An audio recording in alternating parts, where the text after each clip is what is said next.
Science exposure tour to new Delhi కార్యక్రమానికి ఆంధ్రప్రదేశ్కి చెందిన ప్రభుత్వ పాఠశాల విద్యార్థులు బుధవారం నాడు విమానంలో ఢిల్లీ బయలుదేరారు.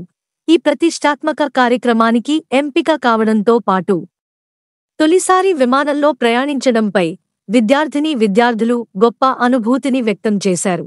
అంతకుముందు ఈ కార్యక్రమానికి ఎంపికైన విద్యార్థులను మౌలిక సదుపాయాల మంత్రి బీసీ జనార్దన్ రెడ్డి అభినందించారు. ఈ కార్యక్రమానికి ఎంపికైన విద్యార్థులతో ఆయన విజయవాడలోని సమగ్ర శిక్ష అభియాన్ కార్యాలయం నుంచి వీడియో కాన్ఫరెన్స్ నిర్వహించారు.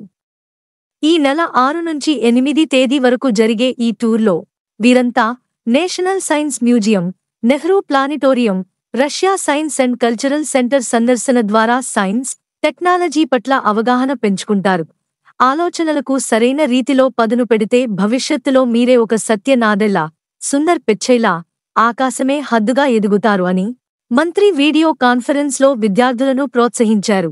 ఈ పర్యటన నాసాకు చెందిన ఇంజనీర్లు, ప్రఖ్యాత శాస్త్రవేత్తలతో ప్రత్యక్షంగా ఆలోచనలు పంచుకోవడానికి దొరికిన గొప్ప అవకాశమని మంత్రి విద్యార్థులతో అన్నారు. గ్రామీణ, ప్రభుత్వ పాఠశాల విద్యార్థులను ప్రోత్సహించే విధంగా ఏపీ సైన్స్ సిటీ చేపట్టే కార్యక్రమాలకు ప్రభుత్వం అన్ని విధాలుగా అండగా నిలుస్తుందని ఆయన చెప్పారు.